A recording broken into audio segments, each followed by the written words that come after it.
ଚାଣକ୍ୟ ନୀତି। ନାରୀ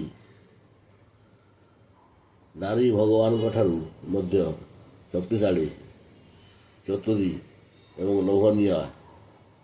ନାରୀ ହିଁ ନାରୀର ତୁଳନା। ନାରୀ କଥା ନାରାୟଣଙ୍କୁ ଅଗୋଚର।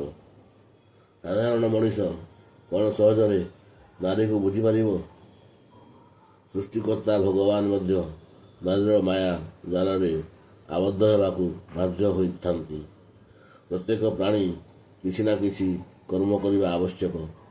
ଏ ସଂସାର ଏକ ମାୟା ଜାଲ। ଏଥିରୁ ମୁକ୍ତି ପାଇବା ପାଇଁ ଈଶ୍ୱରଙ୍କୁ ପୂଜା କରିବା ଦରକାର। ପୂଜା ଦ୍ୱାରା ସ୍ୱର୍ଗ ପ୍ରାପ୍ତି ହୋଇପାରେ।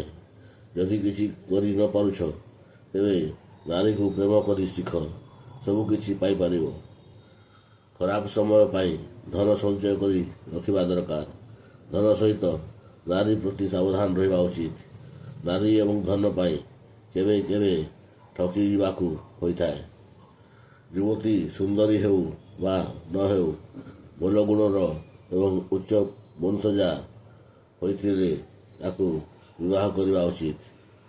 ଯୁବତୀ ଖୁବ୍ ସୁନ୍ଦରୀ ହୋଇପାରେ, ମାତ୍ର ବଂଶ ପରମ୍ପରା ମର୍ଯ୍ୟାଦା ନଥିଲେ ତାକୁ ବିବାହ କରିବା ଠିକ୍ ନୁହେଁ। ନିଜର ସମସାମୟିକ ତଥା ସମାନ ସ୍ତରର ପରିବାର ସହିତ ବନ୍ଧୁତା ବାନ୍ଧିବା ଆବଶ୍ୟକ। ପୁରୁଷ ତୁଳନାରେ ନାରୀର ଆହାର 2 ଗୁଣ, ଲାଜ 4 ଗୁଣ, ସାହସ 6 ଗୁଣ ଏବଂ କାମ ବାସନା 8 ଗୁଣ ଅଧିକ।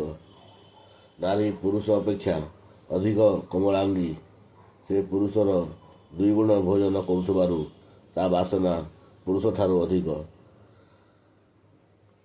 ତାକୁ ହିଁ ପ୍ରକୃତ ପତ୍ନୀ କୁହାଯିବ, ଯିଏ ଭୋଜନ ସମୟରେ ମା ପରି, ଶୟନ କାଳରେ ବେଶ୍ୟା, କାର୍ଯ୍ୟରେ ମନ୍ତ୍ରୀ, ସେବାବେଳେ ଦାସୀ ପରି ଆଚରଣ କରିଥାଏ।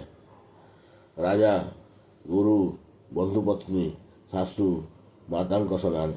ଏମାନଙ୍କ ସହିତ ଖରାପ ସମ୍ପର୍କ ରଖିଥିବା ବ୍ୟକ୍ତି ମହାପାପୀ ବନେଇଥାଏ। ବନ୍ଧନ ତ ଅନେକ ପ୍ରକାର, ତେବେ ପ୍ରେମର ବନ୍ଧନ ସବୁଠାରୁ ଅଧିକ ଶକ୍ତିଶାଳୀ। କାଠରେ କଣା କରିପାରୁଥିବା ଯନ୍ତ୍ର କମଳରେ ସୁଡ଼ଙ୍ଗ ଖୋଲିପାରିବ ନାହିଁ। ନାରୀ ସହିତ ପ୍ରେମର ବନ୍ଧନ ଖୁବ୍ ଶକ୍ତିଶାଳୀ। କାଠରେ ସୁଡ଼ଙ୍ଗ କରିପାରୁନଥିବା ଭଁଅର ଫୁଲର ହୃଦୟ ଚିରି ତା ଭିତରେ ପ୍ରବେଶ କରିପାରେ। ପାଖୁଡ଼ାରେ ବନ୍ଦୀ ହୋଇ ଆନନ୍ଦ ପାଇଥାଏ।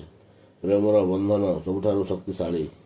କିନ୍ତୁ ଯେଉଁ ପାଗଳ ଭାବୁଥାଏ ଯେ ସୁନ୍ଦରୀ ଯୁବତୀ ତା ପ୍ରେମରେ ପାଗଳିନୀ, ସେ ଦିନେ ସେହି ନାରୀର ପ୍ରେମ ଜାଲରେ ବନ୍ଦୀ ହୋଇ ତାରି ଇସାରାରେ ମାଙ୍କଡ଼ ପରି ନାଚିଥାଏ। ଯେଉଁ ନାରୀ ସଦା ନୂଆ ନୂଆ ସାଥୀ ଖୋଜୁଥାଏ, ତା ପ୍ରେମରେ ବାସ୍ତବତା ନଥାଏ, ତାଠାରୁ ଦୂରେଇ ରହିବା ଉଚିତ। ସେପରି ନାରୀ କେବେ କାହା ପାଖରେ ବାନ୍ଧି ହୋଇ ରହିପାରେ ନାହିଁ। ଯେଉଁ ନାରୀ ପତି କଥାକୁ ଖାତିର କରେ ନାହିଁ, ସେ ପବିତ୍ରତା ଠାରୁ ଅନେକ ଦୂରରେ ରହିଥାଏ। ପତିର ନିର୍ଦ୍ଦେଶ ବିନା ପତ୍ନୀ ଯେତେ ବ୍ରତ କଲେ, ଦାନ କଲେ ମଧ୍ୟ ତାହା ନିଷ୍ଫଳ ହୋଇଥାଏ। ପତ୍ନୀର ଏକମାତ୍ର ସ୍ୱର୍ଗ ତାର ପତି। ଓଷା, ବ୍ରତ, ଦାନ, ଧର୍ମ, ତୀର୍ଥ ଭ୍ରମଣ ଅପେକ୍ଷା ପତିର ଉପଯୁକ୍ତ ସେବା ହିଁ ଅଧିକ ପୁଣ୍ୟ ଫଳ ପ୍ରଦାନ କରିଥାଏ। ମିଛ, ବେଇମାନୀ, ଛଳନା, ପ୍ରତାରଣା, ହେରାଫେରି, ଲୋଭ, କ୍ରୋଧ, ଠକାମି, ସ୍ୱେଚ୍ଛାଚାରୀ ନାରୀର ଲକ୍ଷଣ। ସେପରି ନାରୀ ଅନ୍ୟ ପୁରୁଷଙ୍କୁ ତ ଖାରରେ ପକାଇଥାଏ, ନିଜ ସ୍ୱାମୀକୁ ମଧ୍ୟ ପ୍ରତାରିତ କରିବାକୁ ପଛାଇ ନଥାଏ। ବଡ଼ ବଡ଼ ଜ୍ଞାନୀ, ମାନି, ପଣ୍ଡିତ, ଏପରିକି ଦେବତାମାନେ ବି ନାରୀକୁ ପାଇବା ପାଇଁ ପାଗଳିତ ହୋଇଥାନ୍ତି। ଏଥିରେ ଆଶ୍ଚର୍ଯ୍ୟ ହେବାରେ କିଛି ନାହିଁ। ଏ ଦୁନିଆରେ ସବୁଠାରୁ ବଡ଼ ଆକର୍ଷଣ କ'ଣ? କାହା ଆଗରେ ସଂସାର ବିଜୟୀ ପୁରୁଷ ଅସହାୟ ହୋଇପଡ଼େ? କାହାର ଇସାରାରେ କାଠ କଣ୍ଢେଇଟି ପରି ନାଚେ? କ'ଣ ଏପରି ଏକ ଶକ୍ତି? ଏସବୁ ପ୍ରଶ୍ନର એકમાત્ર ଉତ୍ତର ନାରୀର ସୌନ୍ଦର୍ଯ୍ୟ ଓ ଯୌବନ। ନାରୀର ସବୁଠାରୁ ସୁନ୍ଦରତମ ଅଙ୍ଗ କ'ଣ? ମାଂସ, ହାଡ଼, ତାର ଯୌନାଙ୍ଗ। ମଣିଷ ସେଇଥିରେ ହଜିଯିବାକୁ ଚାହେଁ। ଏହା ତ ପ୍ରକୃତରେ ଏକ ବିରାଟ ନର୍କ। ବରଂ ସର୍ବଦା ଏହାଠାରୁ ଦୂରେଇ ରହିବା ଉଚିତ। ନାରୀ ଯେତେ ବୟସ୍କା ହେଉ ପଛକେ ସେ ନିଜକୁ ସଦା ସୁନ୍ଦରୀ ଏବଂ ଯୌବନମୟୀ ବୋଲି ଭାବେ। ସେ ଯେ କୌଣସି ଉପାୟରେ ନିଜର ସୌନ୍ଦର୍ଯ୍ୟ ଓ ଯୌବନକୁ ଅତୁଟ ରଖିବାକୁ ଚାହେଁ, ଯେପରି ପୁରୁଷ ତା ପଛରେ ଗଡ଼ାଇ ଚାଲିଥିବ। ନାରୀର ସୌନ୍ଦର୍ଯ୍ୟ ଶାରୀରିକ ଗଠନ ପ୍ରତି ପୁରୁଷ ଆସକ୍ତ ହୋଇଥାଏ। ଏହି କାରଣରୁ ପୁରୁଷ ସୁନ୍ଦରୀ ନାରୀ ସହିତ ଅବସ୍ଥାନ କରୁଥିଲେ ମଧ୍ୟ ପରନାରୀ ପ୍ରତି ଲୋଲୁପ ଦୃଷ୍ଟି ପକାଇଥାଏ।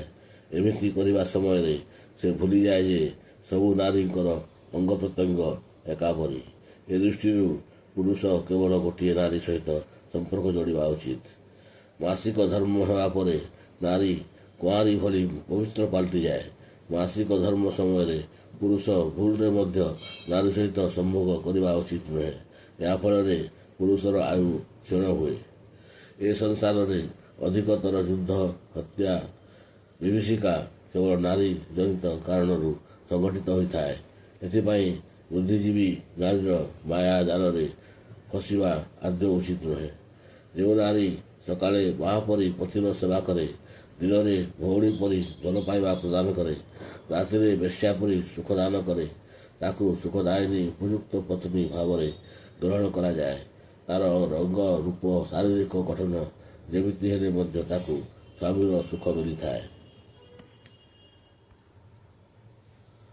ଅଧିକାଂଶ ପାରିବାରିକ କଳି ଝଗଡ଼ାରେ କେହି ନା କେହି ନାରୀର ହାତ ରହିଥାଏ। ପୁରୁଷ ଚିନ୍ତା କରିବା ଆବଶ୍ୟକ ଯେ ନାରୀକୁ ନେଇ ଝଗଡ଼ା ଲାଗିବାରୁ କୌଣସି ଫାଇଦା ହାସଲ ହୋଇନଥାଏ। ନାରୀ ହିଁ ନାରୀର ପ୍ରଧାନ ଶତ୍ରୁ। ମା ଝିଅଙ୍କ ମଧ୍ୟରେ ବି ସୌନ୍ଦର୍ଯ୍ୟ ପ୍ରେମକୁ ନେଇ ପ୍ରତିଯୋଗିତା ହୋଇପାରେ। ନାରୀ ନିର୍ଯାତନା, ଅତ୍ୟାଚାର, ନାରୀ ହତ୍ୟା ପଛରେ ନିଶ୍ଚିତ ଭାବରେ କୌଣସି ନାରୀର ପ୍ରତ୍ୟକ୍ଷ ବା ପ୍ରଚ୍ଛନ୍ନ ସମ୍ପର୍କ ରହିଥାଏ। ଆଚାର୍ଯ୍ୟ ଚାଣକ୍ୟଙ୍କ ଅନୁଭୂତି ସିଦ୍ଧ ପ୍ରତ୍ୟେକଟି ନୀତିବାଣୀ ଆଜିର ସମାଜରେ ମଧ୍ୟ ପ୍ରାସଙ୍ଗିକତା ବା ଯାହାର କରିପାରେ।